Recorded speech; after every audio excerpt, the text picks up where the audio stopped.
2014లో మన రాష్ట్రం విడిపోయినప్పుడు ఆ రోజు చంద్రబాబు నాయుడు గారికి మనం ఇచ్చింది వజ్రపు సింహాసనం కాదండి, ముళ్ళ కిరీటం. అప్పులతో విడిపోయిన అనాథ లాంటి రాష్ట్రం మన ఆంధ్రప్రదేశ్. ఆ రోజున 14,000 కోట్ల లోటు బడ్జెట్ తో మనం విడిపోయాం. మనకున్న ఒకే ఒక్క ఆధారం నారా చంద్రబాబు నాయుడు. ఆ రోజు చంద్రబాబు నాయుడు గారు ప్రపంచంలోనే ఎవ్వరు ఊహించని విధంగా 34,000 ఎకరాలు ల్యాండ్ పూలింగ్ చేసి అమరావతి అనే ఒక అద్భుతమైన రాజధాని నిర్మాణం మొదలు పెట్టారు. ఎవరు అసాధ్యం అనుకున్న ఒక పోలవరం ప్రాజెక్ట్ ని 75% పూర్తి చేశారు. పులివెందులకి సైతం నీళ్ళిచ్చే పట్టిసీమ ప్రాజెక్ట్ ని కంప్లీట్ చేశారు. యువతకి ఉద్యోగాలు తీసుకురావడానికి కియా, ఫ్రాంక్లిన్ టెంపుల్టన్, హెచ్ఎస్బిసి ఇవే కాకుండా India's largest investment, foreign investment అయిన కియా మోటార్స్ ని మన అనంతపురానికి తీసుకొచ్చారు. హీరో, ఇసుజు లాంటి ఎన్నో కంపెనీలు తెచ్చి కొన్ని లక్షల మందికి ఉపాధి తెచ్చారు. ఇవే కాకుండా ఆంధ్రప్రదేశ్ వైపు దేశం మొత్తం చూసే విధంగా ఆ రోజు పరిపాలన సాధించారు. చీమలు పెట్టిన పుట్టలో పాములు దూరినట్టు ఆ రోజు లోకేష్ అన్న తెచ్చిన కంపెనీలకు వీళ్ళు రిబ్బన్ కట్టింగులు చేసుకుంటున్నారు. ఒకప్పుడు ఉద్యోగాలు తీసుకునే స్థాయి నుంచి ఉద్యోగాలు ఇచ్చే స్థాయికి తీసుకెళ్లిన నాయకుడు నారా చంద్రబాబు గారు. ఈ రోజు మన రాష్ట్రం గురించి మనకు ఒక ధైర్యం ఉందండి.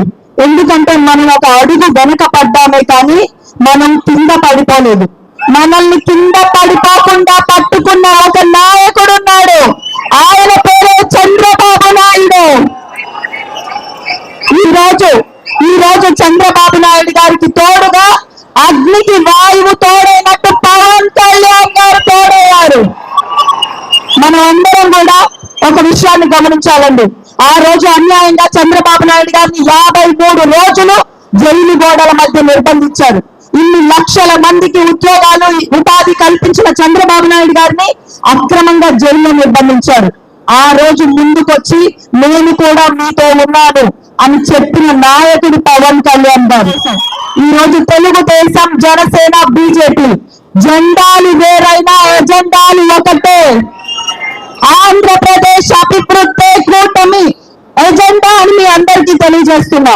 రాష్ట్రంలో రోజుకి 18 గంటలు కష్టపడి ఈ రాష్ట్ర యువత కోసం అహర్నిశలు శ్రమపడి మా అందరికి భవిష్యత్తు ఇచ్చిన చంద్రబాబు నాయుడు గారిని 53 రోజులు అన్యాయంగా జైల్లో పెడితే మాకు మండదా? కార్యకర్తలందరూ ఎంత ఇబ్బంది పడ్డారో గత 5 సంవత్సరాలుగా చూసాం. అయినా మనం భయపడక్కర్లేదు. మనకి రెడ్ బుక్ లో లోకేష్ అన్న ప్రతి పేరు రాసుకున్నారు. ఈ రోజు పడ్డ ప్రతి ఇబ్బందిని కూడా తీరే రోజులు ఖచ్చితంగా ముందున్నాయని మీ అందరికీ తెలియజేస్తున్నా. ఈ రోజు మనందరికీ కూడా చంద్రబాబు నాయుడు గారంటే ఎంతో అభిమానం ఉంది. ప్రతి ఇంటికి గడప గడపకి తిరిగి చెప్పండి, సంక్షేమం మొదలైంది అన్న నందమూరి తారక రామారావు గారు వచ్చాను. చంద్రబాబు గారు వస్తేనే సంక్షేమమైన, అభివృద్ధి అయిన ఈ రాష్ట్రంలో వస్తుంది అని చంద్రబాబు నాయుడు గారు 45 ఏళ్ల రాజకీయ జీవితం పేపర్ల కోసమో, ప్యాలెస్ల కోసమో, లేకపోతే పవర్ ప్లాంట్ల కోసమో పెట్టలేదండి. మన భవిష్యత్తు కోసం, మన జీవితాల కోసం పెట్టారు.